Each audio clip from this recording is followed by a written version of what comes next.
Hey y'all! Welcome back to Another episode of Be Fucking For Real. Because if you can be anything, You gots to be fucking for real. gots to be. Okay. Gotta be. So look, boom, we back in it. We back in the saddle. All right. So we getting to the quick and dirty. Okay. Yeah, we get to it. So, what's one thing you had to be fucking for real about? Me first. I had to be fucking for real. Other people's stuff is other people's stuff, and even though you can be protective of other people and their choices, they get to make the choices that they make. Okay. And so you get to decide, regulate your emotions, and let people do what they do. Yeah. Ain't got nothing to do with you. Okay. What about you? Period. I think for me, I had to be fucking for real about it's okay to be celebrated. Mm-hmm. You know, my birthday just passed. Yes, we forgot to mention it on the last, but our girl is a year older. Clap it up for Rachel. Yeah. It's your birthday. Yeah, it's your birthday. Bad contest. I start, throwing it. What they say, Hey. throw that wham. No, but if you know me, you know that like I love celebrating other people. But when it comes to me, I'm just She like, hates it, bro. okay, cool. Like I don't like to be the center of attention, and I know y'all probably think I'm lying because I have such a big personality. But when all the attention's on me, I'm like, I'm the just same. put me in the bag. You know what I mean? I'm the same though, so I feel it, but we're gonna still celebrate you anyway, girl. I've gotten better. I am getting better. Yeah. It is definitely a learning journey, but you know we here. So How does 35 feel? Honestly, I don't feel 35. I really feel genuinely like I'm in my 20s. And so when I really think about my age, I'm like, that doesn't feel right. Yeah. But I'm just enjoying this space of like, because I remember when I turned 30 and just being like, oh my God, I'm not where I want to be in life and just all these things. So now I'm just embracing life as it comes along. Okay. So yeah, it's nice. I'll say that. Shout out to you. Happy birthday again, Thank sister. you. We love you. Y'all show my girl some birthday love, okay? Yeah, period. Okay. Period.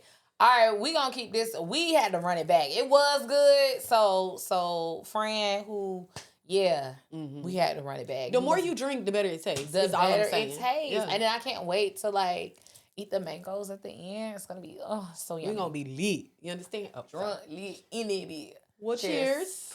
To the girls' weekend. Yeah. Okay. Oh, why did I tap it? Oh my I God. had to stop myself in my mind. I'm like, do not tap. Do Sorry, not y'all. tap. I really do have class. We really I went to an apologize. HBCU, guys. Sorry. Yeah. Okay. That's one of them ones for sure. He ain't lie. He did not lie. He had another recommendation for a Gatorade one. We'll bring that in once we find that video again. Yeah. All right. It's my turn now. Okay, that one was just dating now versus back then. Yeah.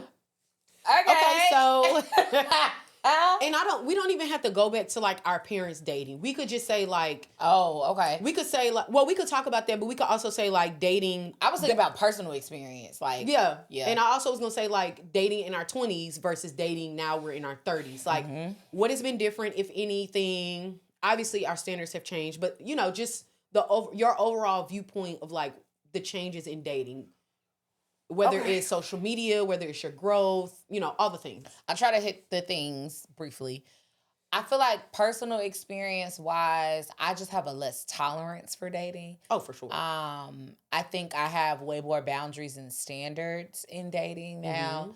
I really think I'm in a space of what you said earlier in one of the previous pods. It's like everybody shouldn't want to date you, right? Everybody, and I feel like I had the this, I had the rest, I had the that, like. I was dating in that capacity, and that was cool for that season. But now, like, there's no one I would say I am actively dating. Okay. At all, right? So, and that's cool, and I'm fine with that. And I think the difference, too, is in how you view yourself in that season of not needing the male validation through dating to say that, like, oh, I'm not a catch, or oh, nobody wants me, or oh, blah, blah, blah. Because here's the thing. What's really tea is, I know it's some of y'all watching this right now that's, like, on my Instagram pages or like low key in my DMs or being like, oh, I liked you for 10 years and I never said anything. So like, I know I'm popping, right? Yeah, Like yeah. it's never a I am the prize. yeah, like Yeah. it never gave that. I never thought that, right? Right.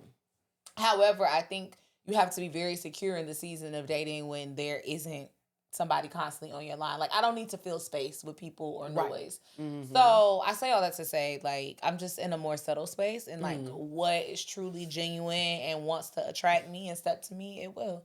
Everything else falls in the waistline. So dating is not the center of my world as I think it may have been in my 20s. Right.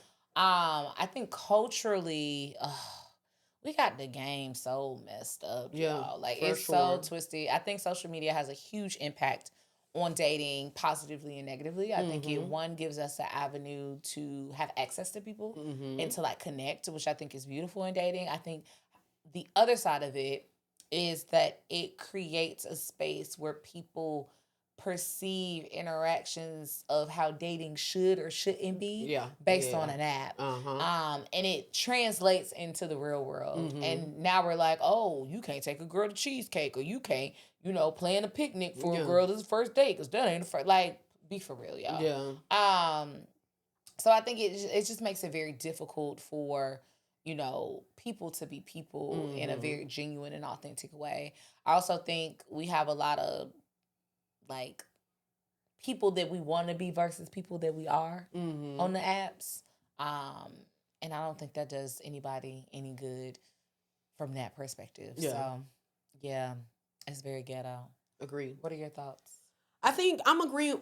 Excuse me. I'm agreeing with everything you said. I think when I look at me dating in my 30s versus me dating in my 20s, for example, I agree with you in the sense of like, I know my self worth, but a part of me kind of grieves that 20-year-old because I didn't like, I thought I knew. Like, I thought, like, Yes. girl, you know who you are. But when I Right. look back on my dating and when I look back on the choices that I made, I'm like, girl, you did not love yourself Didn't. like you thought you did. Yeah. And so I provide my younger self grace because she didn't know. Right. But also in the same breath, I think that me being in my 30s, again, to what you said, I don't feel like I need to fill my space with people and things that don't really add value to my life. Yeah. So I'm okay. Actually, I'm very grateful when some days my phone isn't ringing. My phone isn't, like, I'm not getting all the text messages. I'm not getting all the notifications. When back in the day, it was like, oh my God, I should be texting so-and-so and so-and-so and I should be going on dates. I don't feel the need to do that anymore because I truly value my time. And people that know me or that have wanted to date me or that I've actually dated have learned that my time is valuable. Yeah. So if I'm allowing you time, one, and allowing you to be in my spaces because I value the importance that you're bringing into my life. Yes. And so I'm going to give you a chance, but if you mess it up, like, that's not happening again. One guy will tell you, like, I left him at the bar because he didn't value my time. Yeah, I know that's not. And he still right. tells everybody about that story because, period, I'm the prize. Stop playing. But also, I think it was a valuable lesson in me, one, finally putting my foot down of like, my time is important. And because you don't value that, I have to show you. And my mama always said, I could show you better than I could tell you. So that sense, yes, absolutely. I think when we're talking about social media, I think it does give you access to people. Some of the people I've met on the dating app or just on Instagram or whatever, how would I have ever run across them in real life? I don't know. I think there's beauty in like the butterfly effect. Like you happen to be on the app at the same time and you met one another, or you happen to come across and be Instagram followers. But I also think it gives people a false reality of what dating and marriage really looks like. Because people on social media are posting their highs. They're posting, oh my God, we got engaged, we did this wedding, we did this and that, but nobody's talking about the difficulty in just dating, period. Because especially with us having been single for so long, there's a level of comfortability that we have because it's just been us. Yeah. We move how we want to move, we go to sleep, we wake up, we don't necessarily have to consider a lot of other people besides our friends, but like romantically, we don't have to consider anybody. So just getting adjusted to that. And then I always say, like, I actually told my friend the other day, like, a lot of times you really don't know what you've healed from until you get in a relationship.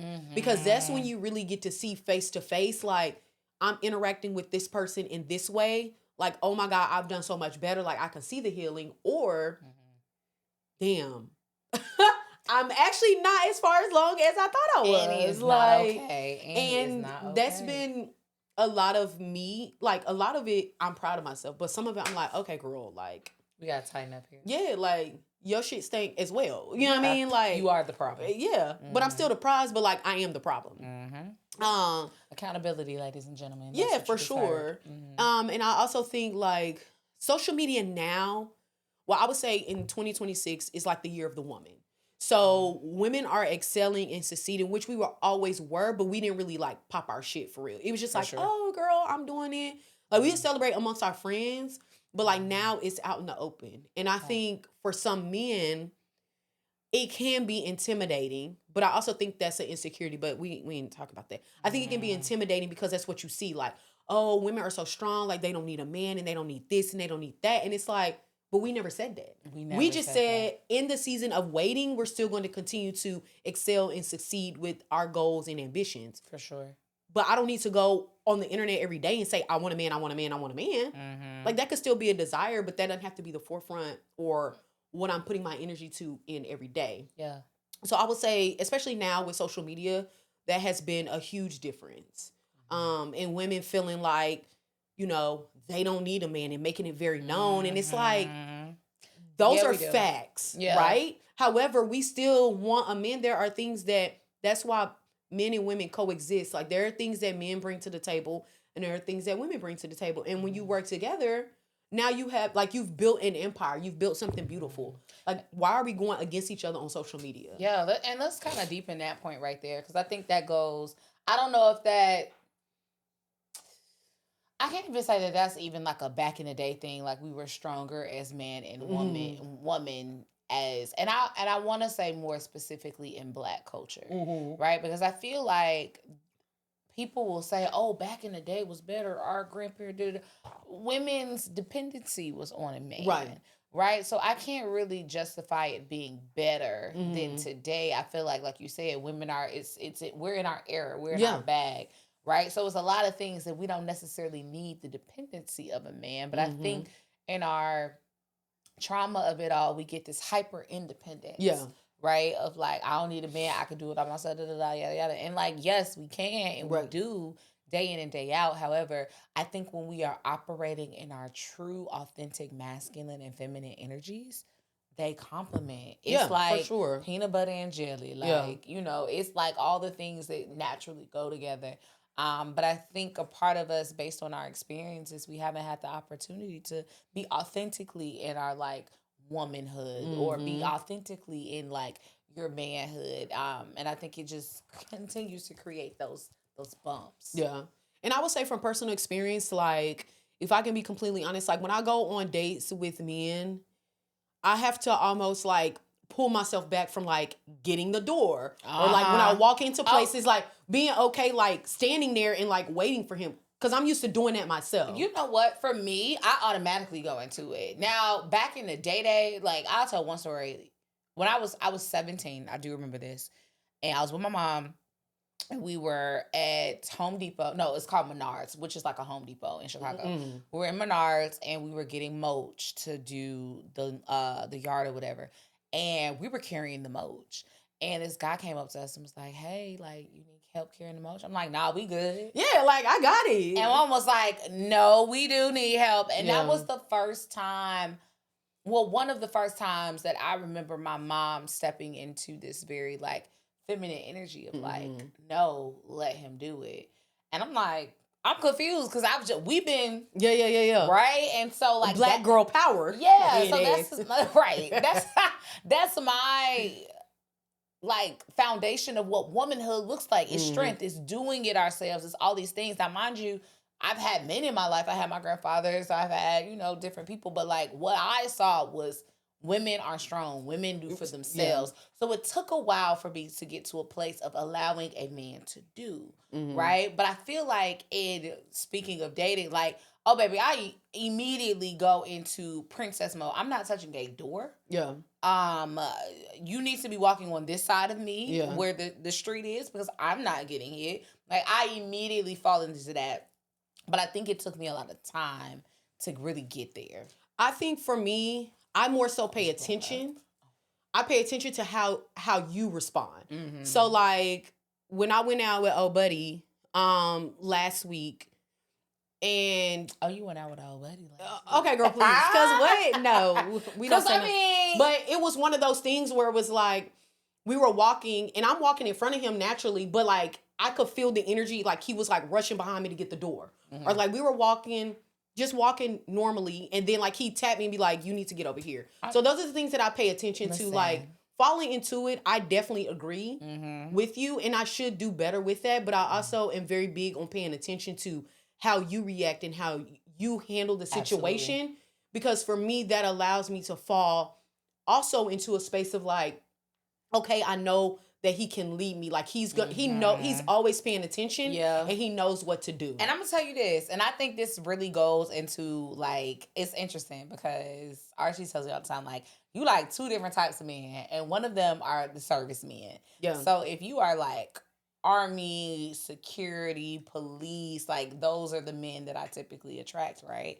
And I automatically feel a sense of like, I'm good. Like the guns on the dresser, like I know if we outside, I ain't gotta really like, I'm cool. And I think I automatically like fall into this very feminine energy, right? And I really think that's related to my mom. So my mom was a police officer. So I think somewhere in my journey, I've connected those pieces as to what that safety looks like.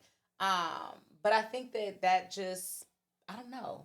Yeah. But I think for me to really fully be in it, it took a while. Yeah. For me to feel like settled in it. Yeah. Yeah. So I'm trying to think. As far as dating back then versus now, what are some things that you learned then that you're applying to dating now? I would say the main one is that it's okay to walk away. If it no longer serves you, it's okay to walk away. And I think I've had to, and that comes with me growing and maturing, and also really valuing myself, because I used to care a lot, although I would say that I didn't. I used to care a lot about how the man felt, or like, oh my God, I'm not trying to offend you. I'm not trying to do something. I'm not trying to do that. But the man didn't give a damn about how he was making me feel. Yeah. And I say that because his actions showed that. It wasn't what he said, it was his actions, right? So going back to me leaving old buddy at the bar, like, I was like, oh my God, I don't want to do that. And I remember calling my dad, and he was like, girl, get up and leave. And I'm giving my daddy all the excuses. He's like, do you respect yourself or not? Like, he didn't say those exact words. But that's essentially what he was telling me. And I was like, no, I love myself. He's like, well, why are you still sitting there? So that always stuck. That situation, one, because it showed me to value myself. You have to value yourself over the other person. Yes. Because that shows that you love yourself. But two, I learned that then, and I carry that now, of like, allow a man to show you who he is. You don't have to overdo it. It's like when a man approaches you, he kind of already knows what type of woman you are from the beginning. Right? And so, or what he assumes. Yeah, or what he assumes. But continuing to just walk in who you are. Be a woman of your word. If you say this is what it is, let that be what it is. You go backwards on it, now he like, oh, well, I could play a little game. You know what I mean? Like, but I also think, men do mature a little bit slower than women. But I also think back to what you said on a previous podcast, like, men do what you allow them to do. So if you allow them to let it be a slip and slide, that's what they're gonna do. Slip and slide. But if you run in a strict program right here, which I do, they gonna either get in line, 1, 2, 3, 4, what? Rachel, please. Or they gonna be Rachel fucking please. Or they gonna be on the sideline being a cheerleader, watching me win in life. Like, it's really so that's going in the highlight reel already. Yeah. It's a what? It's for real. It's either one way or the other. You know what I mean? Like, but that's the benefit of running strict. Like, they either gonna get in line or they not. They not. Right. So yeah, that's been the biggest lesson that I've taken from dating then. And I guess it was kind of like late 20s, early 30s to now. What about you? What has been the biggest lesson? I think you gotta speak up. You have to communicate.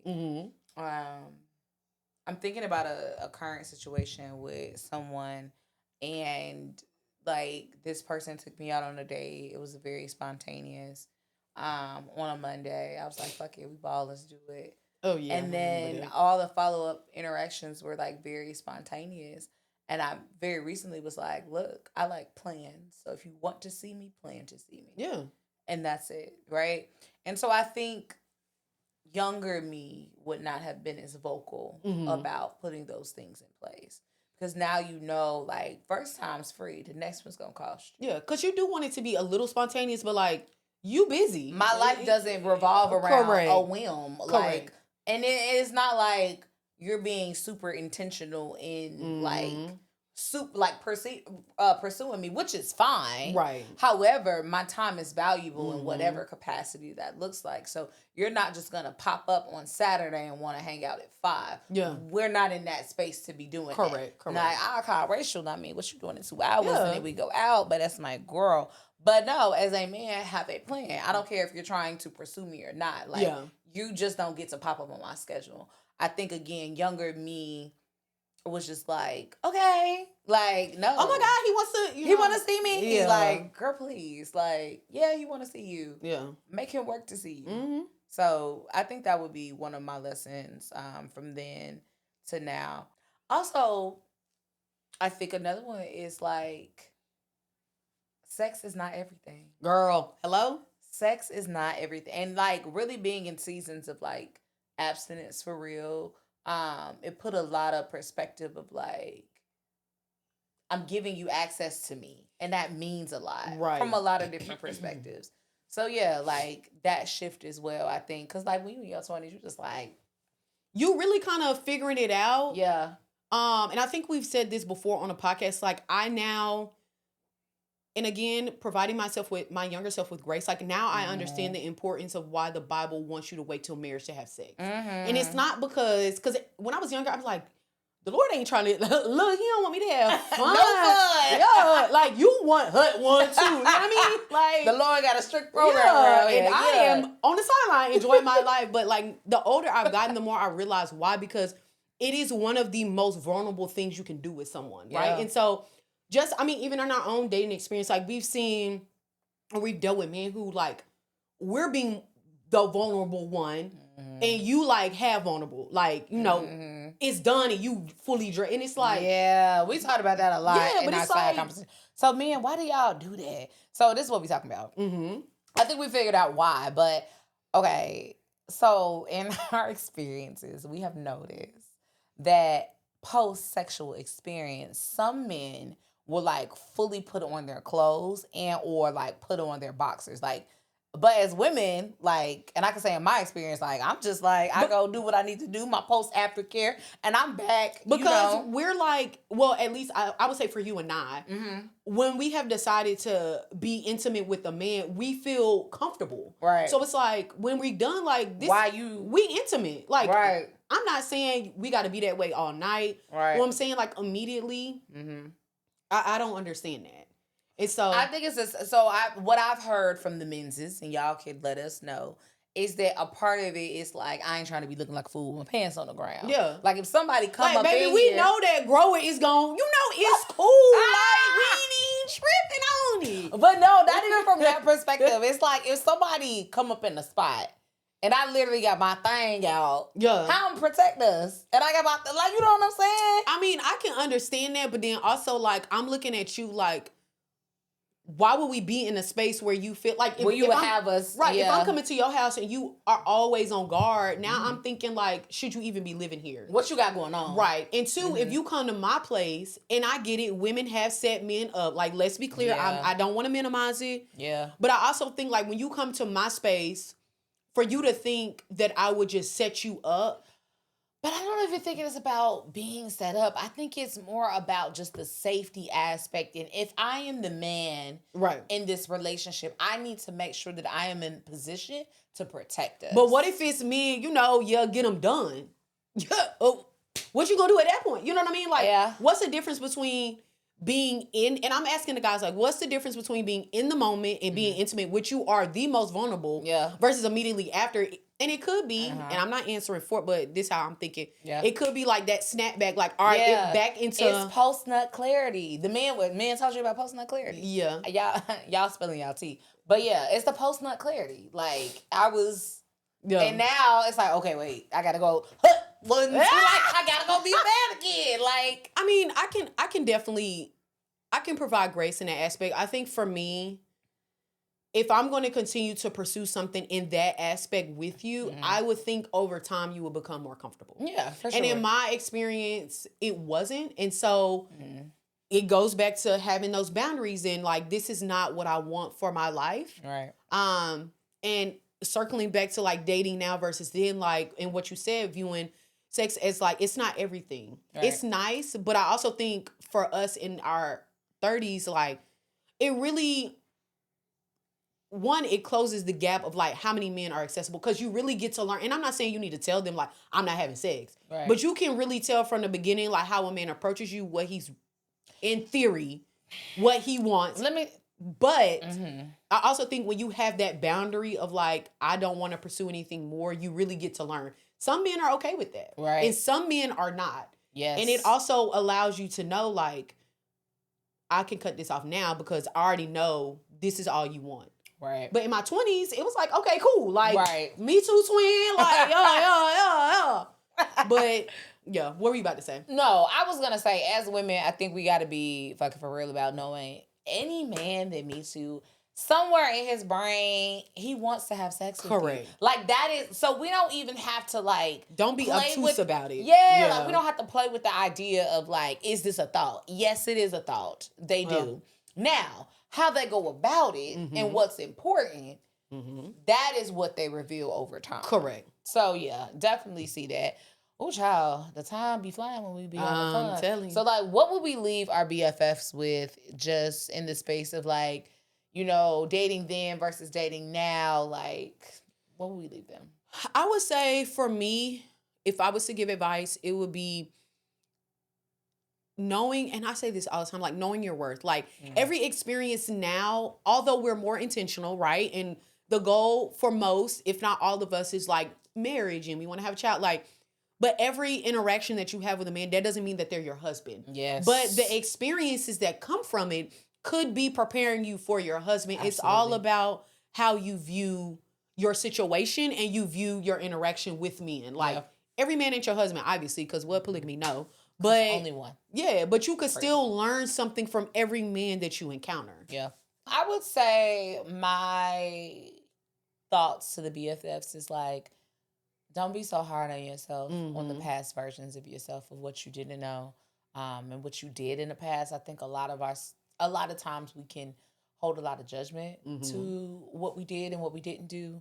And I think we have to be a lot softer and gentler with ourselves in those spaces because, like, what you didn't know, you didn't know. Right. But now that you do know, you have choices. Correct. Right? You have choices in the ways that you navigate certain situations now. But, like, don't beat yourself up over the past because it's gone. But now the present has a gift for you, and it'll benefit you way more to be present in those gifts. Absolutely. So... I'm with you, girl. Whew, we said a lot, and we really could keep going, but we really could. We gotta keep y'all tuned in for the other episodes. Yeah, y'all gotta come back next week and chop it up with us. Get your glass of wine, unwind, and you know you gonna spill that tea with R&B. But as we say, if you can be anything, look, be fucking for real. Cheers. Bye y'all.